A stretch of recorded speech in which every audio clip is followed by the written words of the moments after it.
Hey everyone, this is Kim Jacobs. I hope you guys are having a fantastic day. Listen, I had a guest that was going to be on with me right now, and she had an emergency come up, so I am not going to have her right this moment, but I'm sure I'll be having her again real soon. Actually, what happened was I was supposed to interview her earlier with the time that did work for her, and that didn't work out on my end. So she showed great flexibility and was able to just move it until 2 o'clock today.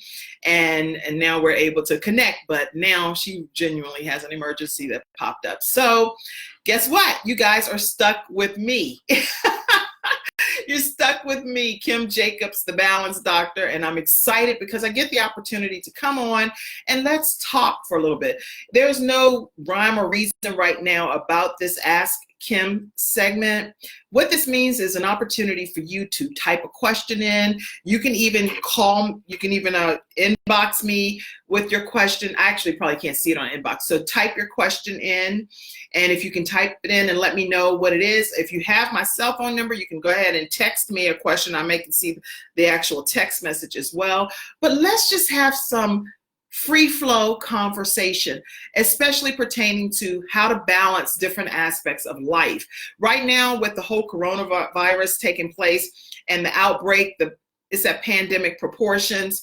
People are nervous and trying to figure out, what does this all mean? This is like chaotic. How do I balance my life in the middle of this chaos? How do I function and still thrive and be able to be my best self and offer life and my clients and my family and my church and all different aspects of life my best self? So I thought this would be a good opportunity to open the lines and give you a chance to ask any pressing questions that you have that I can help you get through during this difficult times in life.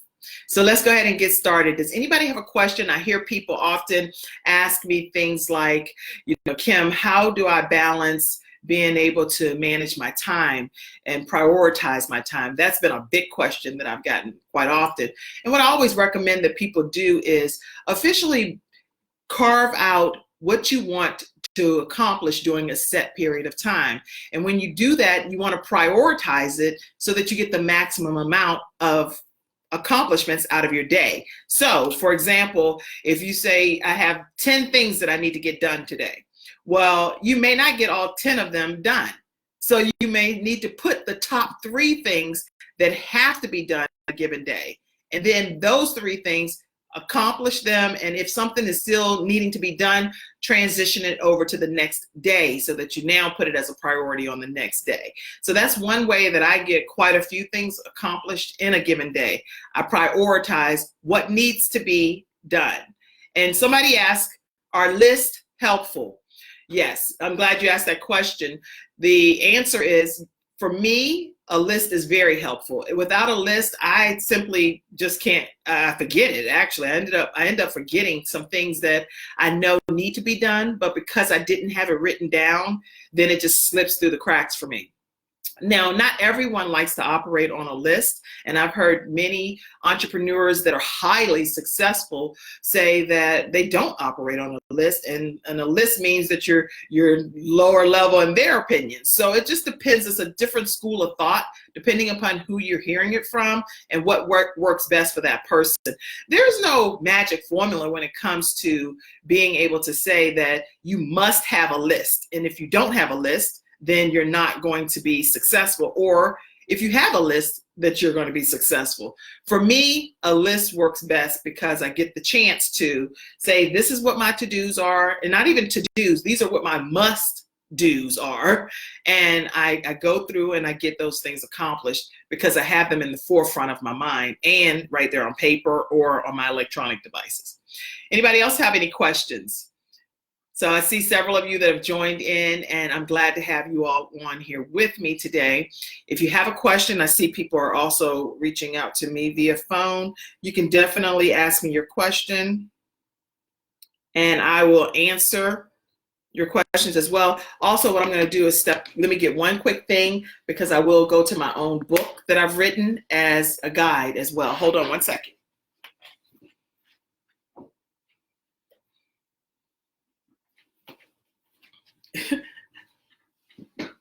Look, these two books right here, the Bible and Extreme Balance Makeover. Between the Bible and Extreme Balance Makeover, which is the book I wrote, I pretty much can answer some good questions for sure. And it's some pretty helpful information.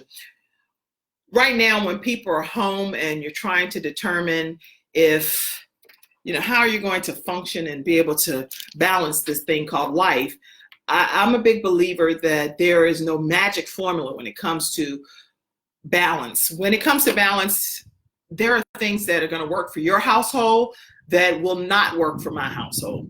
And then there are things that it's like, this is a sure win situation. If you do this and you do what I'm saying, I know it's going to work. But then there are other things that's just kind of up in the air and you say, this works for you, but when I try it, this doesn't work for my household. So you always have to do what works best at the end of the day for you and for your household, for your family situation and your family dynamics. You'll know, this is what's working out well. So again, for those of you that are just jumping on, I was supposed to have a guest on. She had an emergency come up. And so instead of just not coming on at all, I decided to do an Ask Kim segment. So that's what you're hearing right now is the Ask Kim segment. When my guest is able to come on, I'll make sure that I invite you back on to hear her as well. But I thought this would be a great opportunity. People are dealing with so many different things and have so many questions. And I constantly get flooded in my inbox with all types of questions. So that's what I'm doing. I'm answering them for you today. Any questions you have, type them over in the comments section and I'll be sure to answer it as the Balance Doctor. Now, I'm sharing from a balance perspective. So the angles and the answers that I give you are from a balance perspective. Sometimes people will ask, let me give you another question. Kim, how do you deal with, cooking in the kitchen and how do you deal with being able to make sure that everything's clean at the end of the experience? Well, one thing that I do is I wash the dishes as I go. And that's so important to me because I don't want to have a sink full of dishes at the end of my cooking experience. And if there is a sink full of dishes, I get my children involved and I will assign, okay, right now you're going to clean the dishes. I don't care if you put them in the dishwasher or if you stand there and wash them, but clean the dishes. The next person, you're going to sweep the floor. And I'm saying like now, not in 2 hours, sweep the floor. The other person, you're going to take the trash out. And at the end of the experience, when we walk out of the kitchen, we're able to cut the lights off and we've had a great experience that didn't tax everyone, any one particular, but we were all involved. And if I'm in the kitchen by myself and I'm talking on the phone, enjoying my cooking experience, and I don't want all of my children right there in the midst of that, what I do is I'll turn around and start washing the dishes right as I go so that I'm not at the end of the whole experience frustrated. So I hope that answers that question. Let's see. Oh, people have also asked me about recipes. Some things that I do is I love, first of all, you can look on any of the Food Network and recipe.com and all recipes for moms, all kinds of recipes that are out there by just typing in the search engine recipes and you'll find quick, easy meals that you can prepare. And as you find those meals, share them with the rest of us, especially on my Balance Doctor Facebook page as well. Please share tips and ideas of things that you're doing to balance your life effectively. And my audience over there would love to be able to hear some of your feedback. But with the cooking in the kitchen, the recipes, let's see some of the things that I've cooked. Like I love salmon. I cook salmon all the time. So let me give you a couple of ways that I've prepared my salmon dishes and you can tell me if that's something you would like to try. I'm telling you, if you do try it, you're going to feel like you've had a 5-star gourmet meal. So trust me, I'm not the Balance Doctor just for no reason. I'm Kim Jacobs, the Balance Doctor, because I have some stuff to tell you that can really work, okay? So what I do is I always wash my salmon. I season it with, depending upon how I'm preparing it, I'll season it with like garlic herb roasted seasoning along with some salt, pepper, and I always put some butter, and I usually use my daughter's butter, which is Earth Balance because she's allergic to butter for real. So I use her version of butter and put it in chunks across the salmon. And then I will put a little drizzle of olive oil and I cook it in the air fryer. I cook it for about 20, 25 minutes in the air fryer. And when it comes out, it literally looks all bubbled and crusty. And it is delicious, delicious, like you've been to like a Morton's or some kind of like 5-star restaurant. It's really to die for. So you have to try that, okay?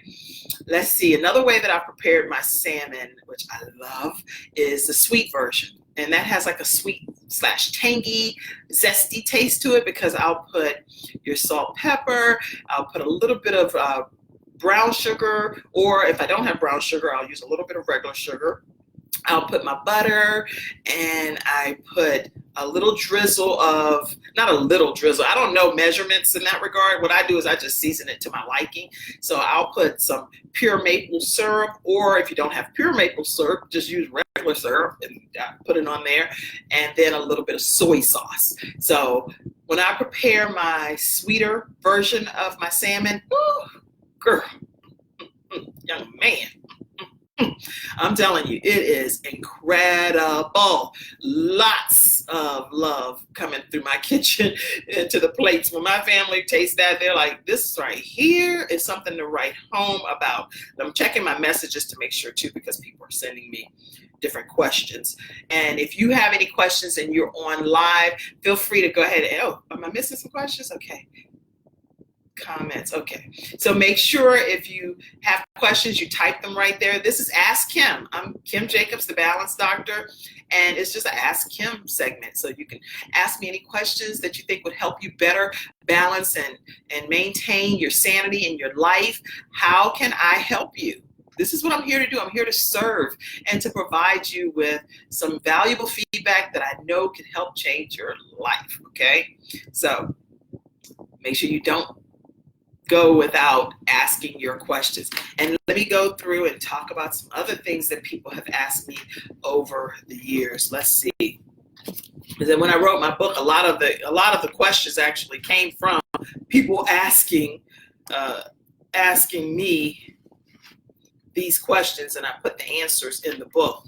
Some people want to know like how to balance life by when you have to tell people no. It's like, look, I'm sorry, I can't do this, but you're not that person that really likes to say no to people. So how does that work for you? Well, what I've put in my book, and I'll go over it, is better probably when you hear it from me anyway than just reading it in a book. But get over the need to please everyone. That's one of the things that I talk about in my book on page 139. Get over the need to please everyone. Stop being concerned that you'll disappoint everybody, because people will make it. People will be just fine. Whether you can do it or can't do it, guess what? There's somebody out there that can do it. So don't stress yourself out on things that you're not able to do. And guess what? Things work out anyway. No matter how you slice it, everything works out. It'll be fine. You don't have to apologize when you can't do something. Simply, you cannot do it. And it's not that you're a bad person because you can't do it. You're not able to do that thing. So it's okay. You don't have to apologize every time there's something you can't do. Offer another option. Now, some people say, look, I'm not able to do this, but I can do it on this day. So no, I'm sorry. I'm not saying I'm sorry, but no, I'm not able to do it on Tuesday, but I am able to do it for you on Saturday. So you're still offering an opportunity for them to get what they're asking to be done, but you're just not able to do it on the day that they requested it. And don't crack under pressure. I put this in the book. I'm sorry, I won't be able to do that right now. If someone doesn't accept your answer the first time and then they start to pressure you and press you, then you still have to go back and kind of state your same claim, which is, I won't be able to do it at this time. And you don't have to be firm and hardcore, but definitely state your claim. I'm not going to be able to do it. And just because they're adding extra layers of pressure should not change the fact that you're still not able to do it. Okay. You have to determine if it's important to you. If it's important to you and you want to look and analyze your current obligations and how you can massage it in, then do it. If that's something you can do for the person. But if it's not that important to you anyway, and you're like, I'm not going to do this, and I'm not going to feel bad about it because I really already am not able to do it, and now I'm trying to figure it out, and it's causing more stress. And don't fudge the truth. Don't be dishonest about it. So nobody's forcing you to lie. So you don't have to say, well, the reason I can't do it is because of whatever, and it's some lie. Just say you're not able to do it. Nobody said come up with some reason or a full-fledged made-up version of why you're not able to do it. So lying is not even necessary. I'm not able to do it. That's a whole statement. No, I'm not able to do it. I can't. I'm not going to do it. Can't to me means I won't try. So that's why I try to limit the wording of can't. But no, I won't be doing that. So keep that in mind when you're saying no to people, that you're not able to do something. You don't have to fudge the truth and feel like obligated that you're going to have to go and make up a lie or anything like that. You don't have to do that. So saying no will not always be easy if that isn't what you do normally. And for me, it is definitely not easy because I say yes as much as I can. Let me tell you about that. There are some people that feel, this is again, very successful entrepreneurs, just say yes. Just say yes. Say yes to every opportunity. Never miss an opportunity. And I've tried that philosophy because I'm like, well, look, these people are wildly successful. So let me hear what they're saying and go with it. And I've tried that for a few months at a time. And I felt like, whew, I said, I am completely on overload here because here I am trying to please everyone and meet everyone else's needs and not meet my own, all because I'm trying to be a yes person. And so that for me, it depends on, maybe they do it in a different way. But for me, that just didn't seem to work well for me because it overwhelmed me way too much. So when I really am not able to do something, I say no. Let's go to some more questions. Is it worth it to give away content from your business? Oh, good question. The question is it worth it to actually do, like, just give away free content from your business? My answer to that would be people, and I actually was on a training this morning from someone that is a multi-millionaire, and he was emphasizing that during this time with the coronavirus, don't worry so much about how much money you're going to get, but focus on being able to provide quality, key information to help people. Let people know that you are out here to make a difference and now to be able to put your skill sets to use and to help people. The money is going to come. So yes, if people are, wanting to support your business and want to drop some Cash App funds towards you, then by all means, don't forget to share your information. So like for me, it's Kim Jacobs Inc., $ Kim Jacobs Inc. So people might say, well, I'm getting some good information from this young lady. Let me send her $5, $3, $100, $20, $1,000. Different people will help to fund your projects because they believe in what you're sharing with them. So yes, I do think it's important to give away key information that can be helpful to people with no strings attached. You don't have to have a string attached to it in order for them to walk away with some value-added services from what you say you do. This is what I do. I'm Kim Jacobs. I'm the Balanced Doctor. I want a television talk show, the Kim Jacobs Show, to be a daily show. Okay, so you want a daily talk show, then daily talk to somebody, daily interview some people, daily help somebody. Do something that's show worthy so that if a show ever comes along or if the people are interested in sponsoring your show, then they'll already know that you have a good following. You have an audience of people that will be interested in their products. So things will come and fall in alignment when you're doing these type of giveaways and of content and key information.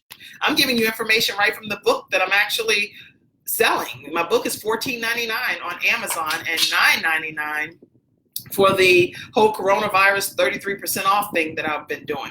But I'm sharing content from a book to you for free. So whether you have the book or not, you're still going to get the information. And I don't want anybody to miss out on some good quality information that could be changing their lives right now. Does that answer your question? I have a friend like that. Need to please get over it. Oh, right. Yes. Someone said, I have a friend that feels like they need to please people. Just get over it. And anyway, I agree that anytime you have a heart that you want everyone to be okay with your decision, it's causing so much stress and pressure on you, which could cause health concerns, because at the end of the day, you're not going to be able to please everyone. So even if you're going to great measures to do that, typically it backfires on you, and it's something that you'll notice, dog, I had the right intentions in this situation and it still seemed to backfire. That's because it's not your place to try to please everyone, because that's God's responsibility to be able to say, okay, this is what this person needed. You're not God. You need to move over and let God be God in that regard. So in some instances where you're a people pleaser, which I can definitely say, I can only speak for myself, I go to great measures to try to make sure that people are okay. I don't want anybody to be sad or disappointed or frustrated or, dog, I really wish that could have helped, worked out differently. But at the end of the day, I know my intentions and I know what I'm intending to have happen. Whether it always comes across that way or not may not be received that way on the opposite end. So if you're a person similar to me that likes to make sure that everyone's okay, everyone may not be okay. And that's okay, because you can't do everything about everyone else. All you can do is what you can do. Good stuff. Okay, thank you so much for that compliment. And the only reason I just coughed in my hands because I'm here at home by myself. But if I was out in the public, I'd be like, see, I know all of these tricks of the trade. Cough in your arm. Any more questions? Let's keep talking. This is Ask Kim segment. And people have asked me to do this, so I've been trying to make sure that I take time during the midst of people being at home with their children and take the time to answer questions people have. Let's see. How do you know if you, let's see, some signs. Someone said wanted to know some signs of, okay. Oh, here's something. How do you know whether you're good at something or not?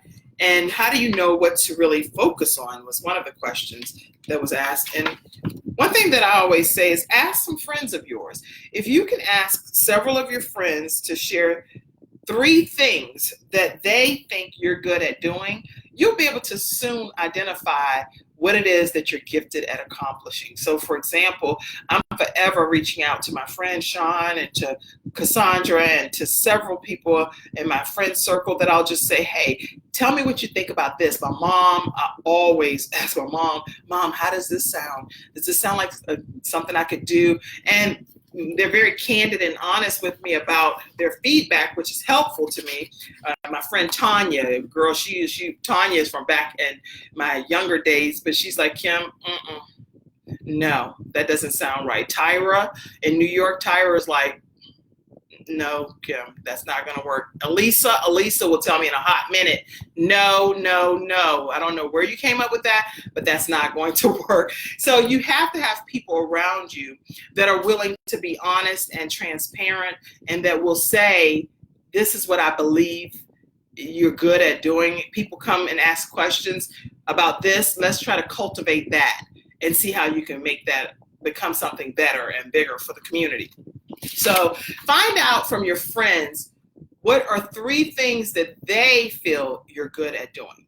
And then that's where you want to start crafting some content and some information around those 3 things, because your friends are typically not going to lie to you and tell you that you're good at something, and they know that you're not doing a good job. So they'll be candid and honest with you.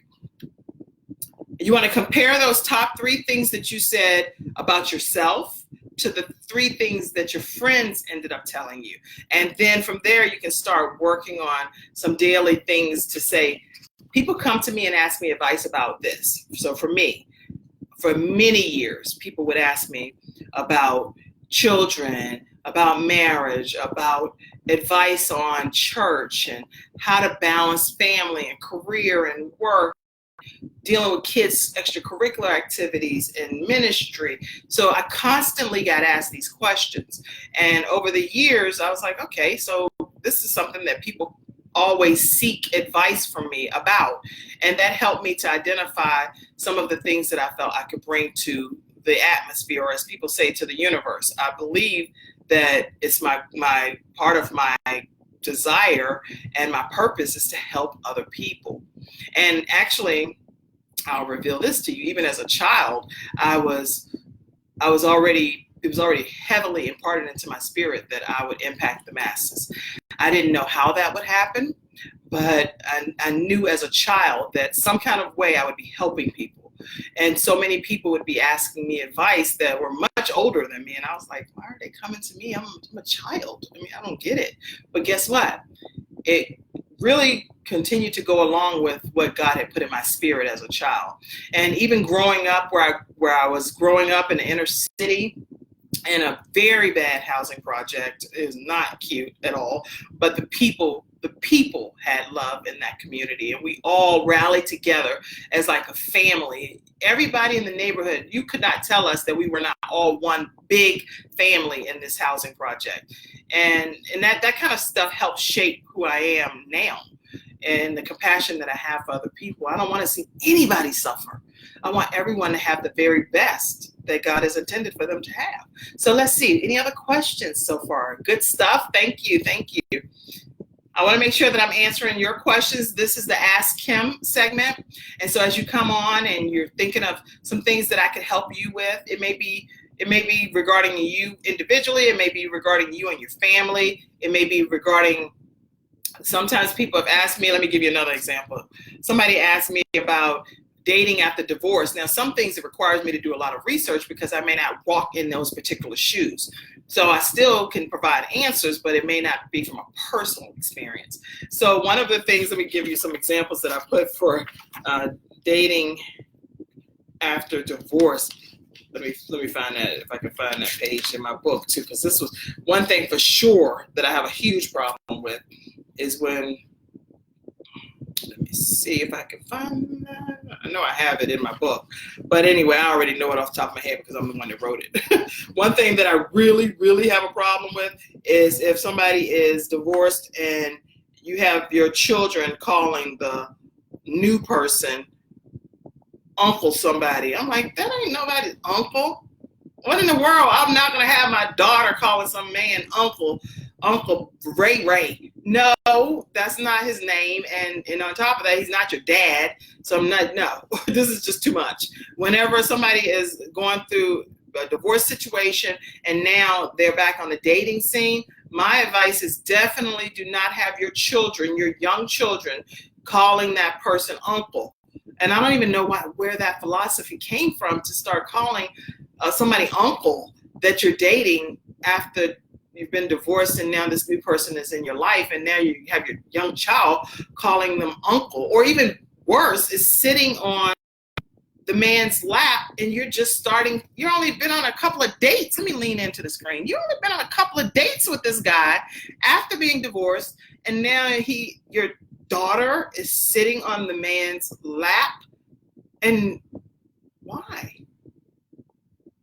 Why would anybody do this? I don't understand this. This is too much for my system.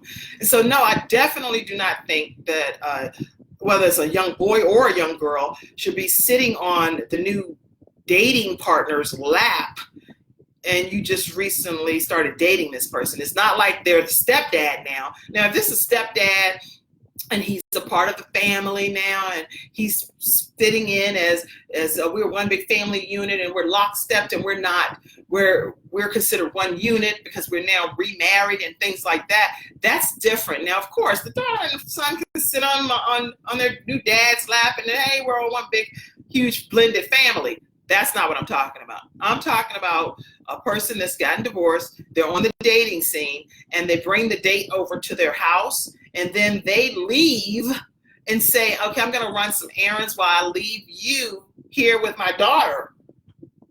Who are you? I don't know you like that. Not leaving you yet. I mean, we need to know each other a lot more, don't we, before we start getting to the point where I can leave my baby girl alone with you or have you picking her up from school. I've had a situation one time, and I won't go into great detail, where someone sent their boyfriend to pick my daughter up from school. And I was like, the school called me, and I trusted the person that I had asked to go pick my child up, but I did not at all authorize for the boyfriend to go and do it. So I was like, When they call, I won't even tell you what I said. I said, listen, put that person on the phone. I said, listen, here's what you're going to do. You're going to walk out of the building You're going to walk out of the building. Under no circumstances are you taking my child and putting my child in your car and you somebody's boyfriend that, you're not my boyfriend and you're not, no, I'm sorry, I'm not. I'm probably, you're definitely getting to see a different side of me when it comes to children being exposed to adults that are not officially the parents or even the step parents. I'm all about the blended family thing. I'm all about the parenting thing, but I'm not about the boyfriend being Uncle Ray Ray and the child sitting on that adult's lap in your dating phases. No. Okay, I hope that I helped somebody. Let's see. What other questions? Any other questions that people have? Now, I can go on and on, but I'm just telling you things so women that are single with children. Let me go to page 85 in my book. This is what it's. Now, let's see. This says, whenever you are single, there are single women that have children. Obviously, anytime there's a split in the household, it can affect the children negatively. So, especially in the beginning. So, allowing your children the opportunity to talk freely about their feelings is very important. Some kind of way as a single parent, this is stuff that I did research on and I shared it in my book at the time. Most single parents have been hurt by the past and thus have a difficult time even loving again because it's already been a very difficult thing that they may have experienced and gotten over. But don't hold your children accountable for what happened in the past with whatever previous relationship you've been in. And remember, you as a single mom, a single woman, you cannot do everything. It's not possible. Even as a married woman or as several of my friends that have even spouses, guess what? We can't do it all. And we elicit the help of other people, family members, friends, nieces, nephews, different people to help out in different situations. So take the help when it's offered to you. Don't just say, well, you know what? I got this. I'll be doing all of this myself. It's nothing wrong with allowing people to help you, as long as it's help that you are. Oh, hold on one second. This is my guest, Samantha. Hey, I'm actually on the Facebook Live, but I want to make sure. Are you okay?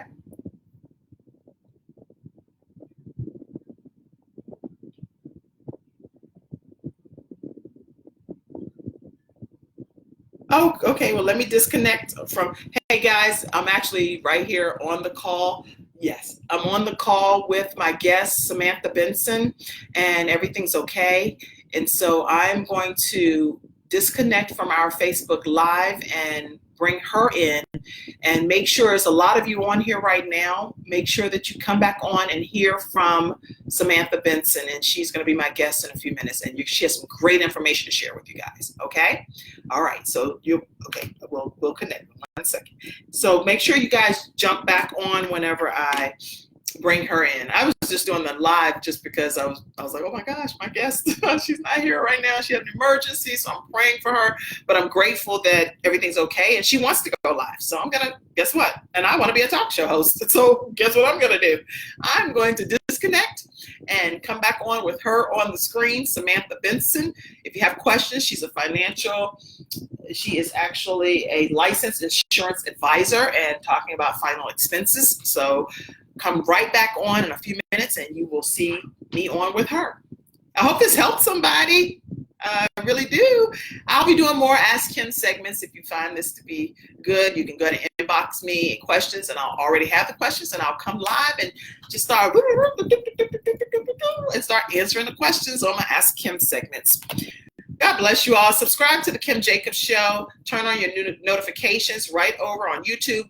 But come right back here on Facebook Live and give me about 2 to 3 minutes to get her connected in, and we'll both be on, and you can ask your questions. Bye-bye.